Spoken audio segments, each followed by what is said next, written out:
Donc cinquième vidéo, toujours contre le même adversaire, la main lourde. Par contre cette fois-ci en fait j'ai décidé de juste de revoir quelques mains que j'ai joué contre lui. Donc j'ai sélectionné 7 mains, on les a jouées en fait juste après la partie de la précédente vidéo, la numéro 4. Donc pour résumer, c'est un fiche, il est loose, surtout au bouton, il limp énormément, il relance très peu, et il monte pas d'agression en général post-flop. Voilà. Pour cette première main, j'ai paire de 5, on est presque au début de la partie, on a 24 bébés deep, donc c'est un min raise. Ici call. Alors, hop, on a un flop dame 9-2, donc il check. Ici en fait on va c-bet, non seulement il va fold énormément de mains, il fold toujours à peu près 65%, parce que souvent il va rien avoir, et en fait c'est un c-bet pour protéger notre main. Dans sa range il doit avoir pas mal de mains avec 2 over par rapport aux 5, qui ont encore un peu d'équité. Tout ce qui est, je sais pas, As-8, As-7,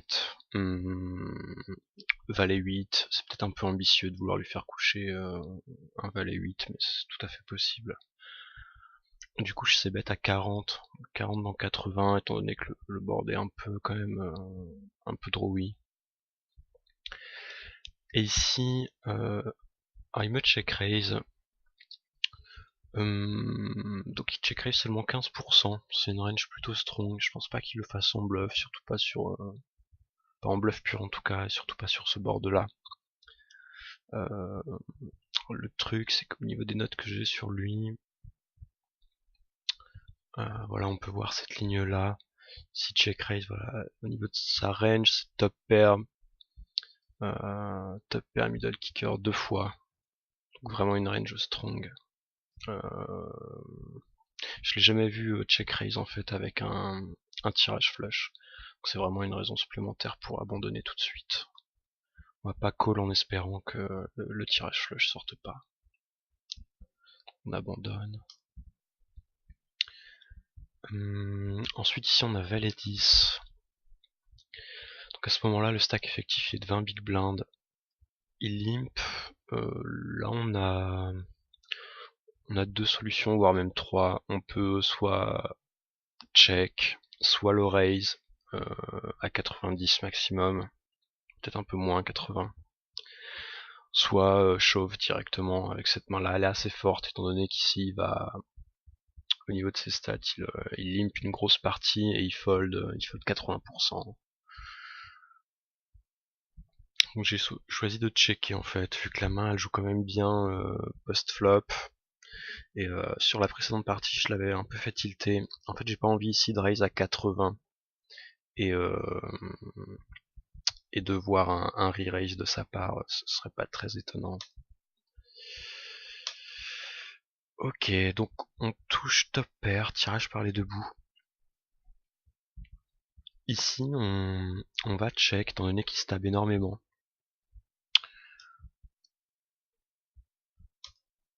On va le laisser miser en fait, seulement bon bah pour cette fois-ci exceptionnellement il l'a pas fait.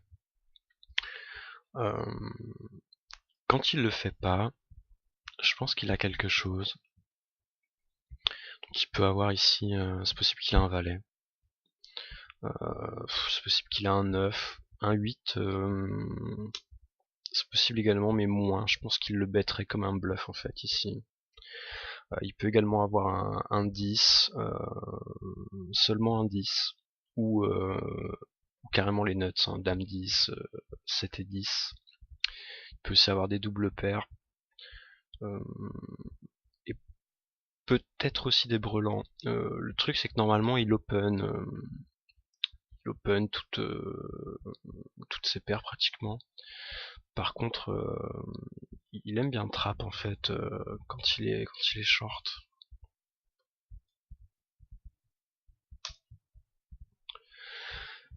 Donc il check, on touche une doublette du valet, donc c'est une bonne carte pour nous. Là il faut absolument quand même qu'on value, parce que dans sa range il y a des mains contre lesquelles on peut tirer de la value à ce moment là, parmi celles que j'ai citées. S'il avait 9 et 8 par exemple, une double paire. S'il a seulement un 10, Peut peut-être aussi avoir 2 overs du style roi dame, c'est possible. Qui nous call.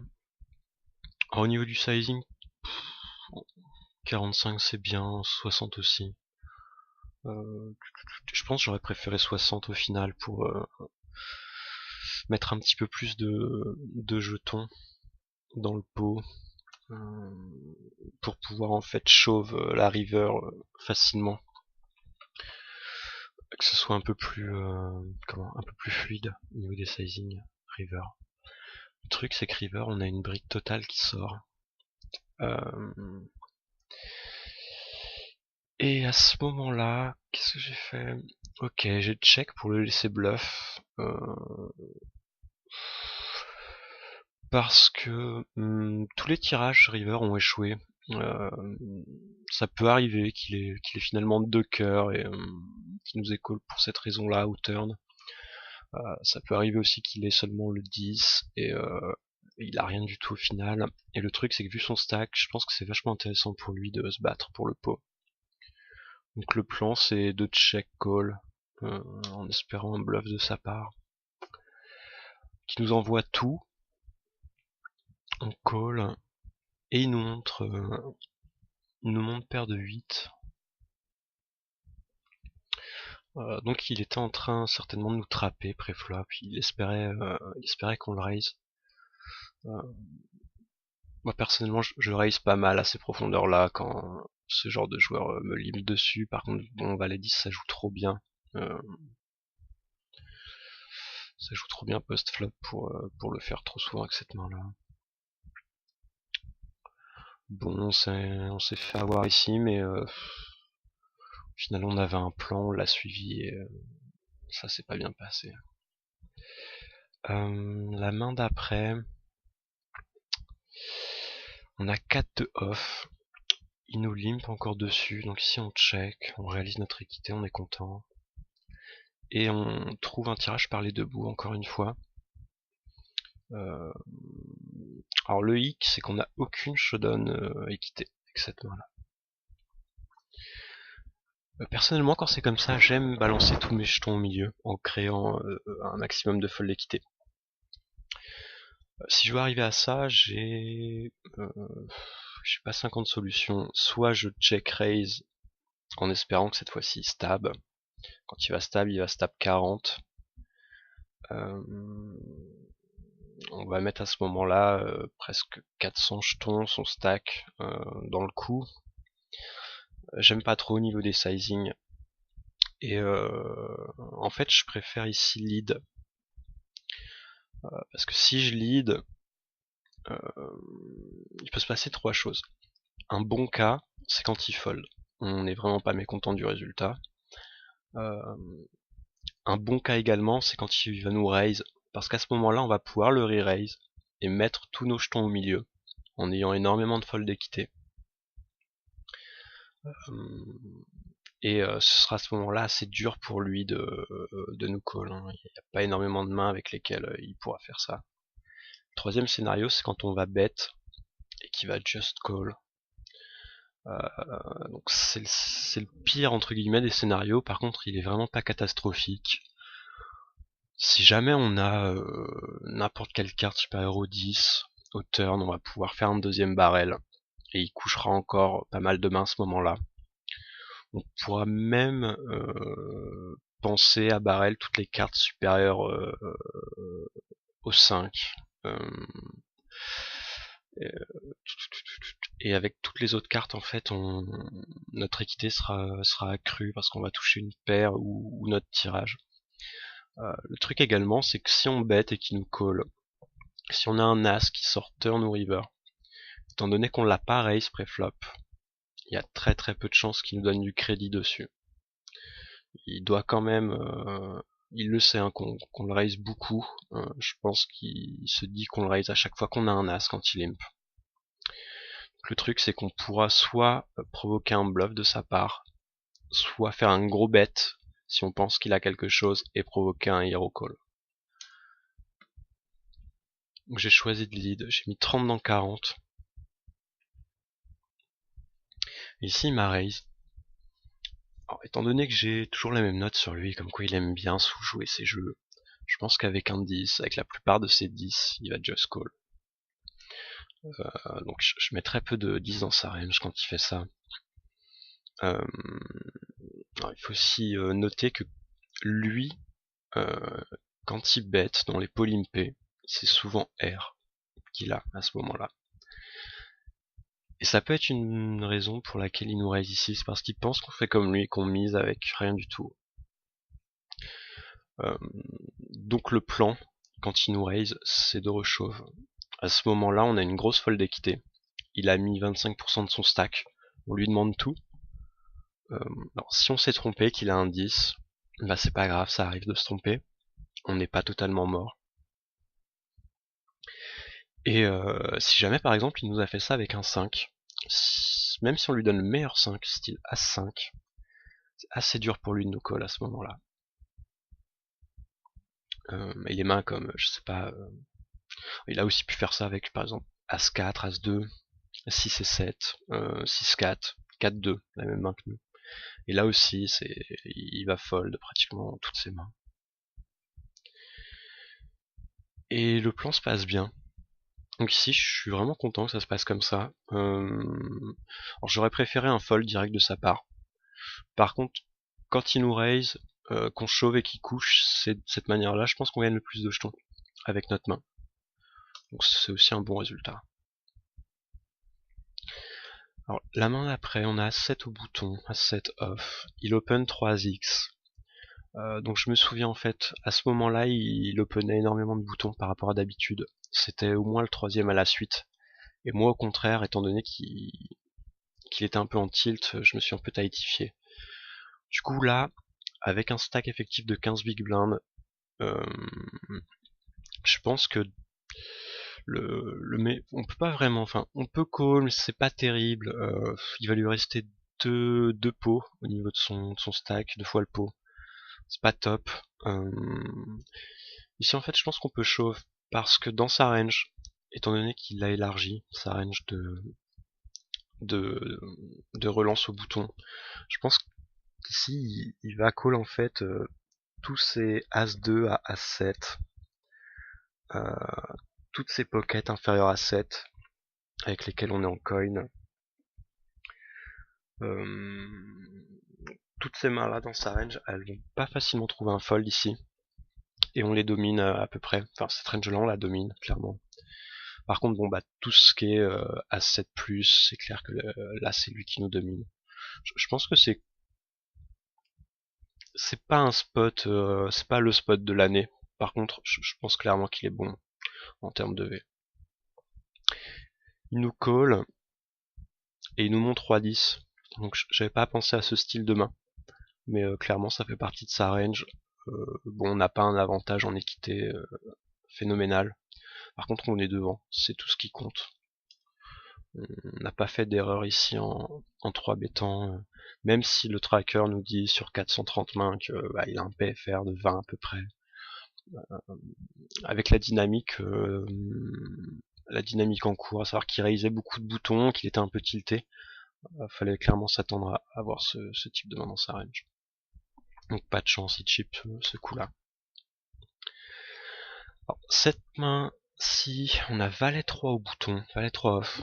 Le truc c'est que son stack effectif, le stack effectif il est de 5 big blinds, un tout petit peu plus.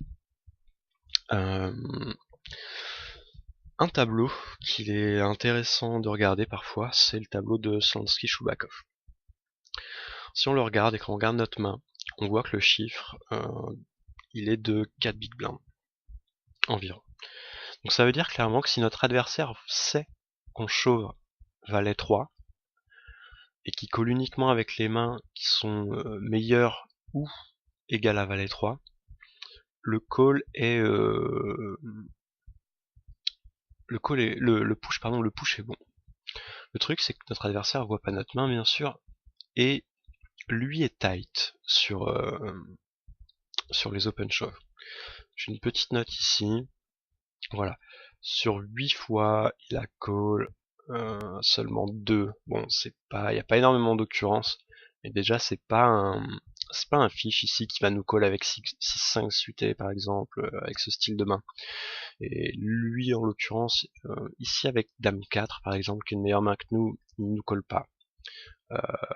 Je suis vraiment pas sûr non plus qu'avec une main style paire de 2 ou paire de 3 ou jusqu'à paire de 5, je suis vraiment pas sûr qu'il trouve un call ici. Il est vraiment pas loose sur ses calls, j'ai jamais vu ce genre de main sur un peu plus de 400. Donc je pense que le move ici il est carrément EV+, à une big blind deep, une big blind près pardon, par rapport au chiffre de Slansky Shubakov. Donc il nous call, et on découvre 9-10 suité. C'est un call standard, son call est bon, on est en coin par rapport à sa main. Par contre, je suis vraiment pas sûr qu'il sache pourquoi son call est bon lui. C'est un peu bateau ce que je veux dire, mais je pense qu'il nous call parce que la main est belle sur le papier. C'est suité, c'est connecté. Il a presque plus rien. Je pense que c'est pour ça qu'il le fait. Ici, il colle avec cette main-là, mais comme je disais avec Valet 4, c'est vraiment pas sûr qu'il, enfin, c'est même sûr qu'il le fait pas. Alors, la main d'après, je vais prendre celle-là. C'est la même main, mais on est plus deep. À ce moment-là, le stack effectif, il est de 8 big blinds. Et pour exactement les mêmes raisons, j'ai choisi de shove. Donc là, on est loin quand même des 4 big blinds de Slansky. Par contre, là c'est pareil, hein, c'est exactement les mêmes raisons. Ici, paire de 5, il le call pas. Il y a énormément de mains qui va pas call. En fait, il va call tous ses as, ses meilleurs rois et ses meilleurs pockets. À cette profondeur, peut-être il va call aussi, allez, on va dire toutes les Broadway. Mais ça suffit, sa range est tellement tight que notre call est EV+. On n'a pas de chance parce qu'il nous colle encore. Et il nous colle avec une main qui fait partie de sa range super tight. Bon, par contre, on hit le valet. Il était pas content ici, je me souviens. Il était vraiment pas content. La dernière main, voilà, que j'ai sélectionné, la 7ème, c'est 9-7 off. Donc là, le stack, il est de 11 big blind. Alors, normalement, on a vraiment 3 possibilités ici. La première, ça va être de limper. Parce qu'on n'a pas envie de jouer un gros pot avec une main qui est correcte, qui se comporte pas trop mal post-flop, mais c'est pas non plus phénoménal. Le truc, c'est que si on regarde ses stats, il a la fâcheuse tendance à nous raise une fois sur deux. Étant donné qu'il est tilté, je pense qu'il va le faire encore plus souvent. Du coup, nous à la base on limp pour créer un petit pot, ça va absolument pas fonctionner contre lui. Donc il nous reste deux solutions. La première, ça va être le min raise. Elle se défend, surtout qu'il fold pas mal de fois. Et la deuxième, ça va être un open shove. Cette main là, si je regarde dans le tableau de Nash cette fois-ci, Nash me dit que je peux l'open à c'est 5, non, c'est pas 5, c'est 11 big blind, un tout petit peu moins. Ici c'est pratiquement le stack effectif. Lui, comme avant, il est beaucoup trop tight. Du coup je pense que, enfin c'est même sûr, ici on peut l'open shove profitablement cette main là face à lui. La différence entre le min raise ou l'open shove, en fait, bon, j'ai pas fait les calculs, mais je suis quasiment sûr et certain que l'open shove est plus profitable. Parce que open shove, énormément de mains, ça crée des dynamiques, les gens se tightifient encore plus quand on open shove beaucoup. En plus de ça, quand lui limp, je chauffe sur ses limps beaucoup également. Ça crée vraiment une image de bourrin. Et ça paralyse pas mal les gens. On peut les grinder du coup quand les blindes sont élevées. Je pense qu'on gagne en moyenne plus en en termes de big blind au 100 quand on open shove que quand on min raise. Bon, malheureusement, encore une fois, il nous colle. Il le fait avec Kaji. Pareil, hein, c'est une grosse main encore. Hein. Pratiquement personne ne fold cette main-là, heureusement, qui colle avec. Par contre, il y a énormément de mains qui va fold. Et, le move, encore une fois, est profitable à coup sûr. Bon, le truc, c'est qu'on touche, on a de la chance là aujourd'hui face à lui. Mais les trois mains que je vous ai montré, le 9-7 et les deux valets 3, c'est pas des moves sexy d'open shove un peu comme ça, comme un bourrin. Par contre, dans chaque situation, c'est le move le plus profitable. Ça, nos adversaires le savent pas. Du coup, ils apprécient moyennement quand on open shove ces mains-là, qui nous collent avec des meilleurs et qu'on a un peu de chance.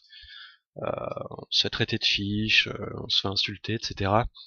Mais on joue de la manière la plus EV+ possible. C'est ça qui est important. C'est pas forcément de faire des moves sexy comme avec le 4-2. C'est d'être le plus efficace possible à chaque fois. Voilà, j'espère que ça vous a plu, et je vous dis à bientôt pour une nouvelle vidéo.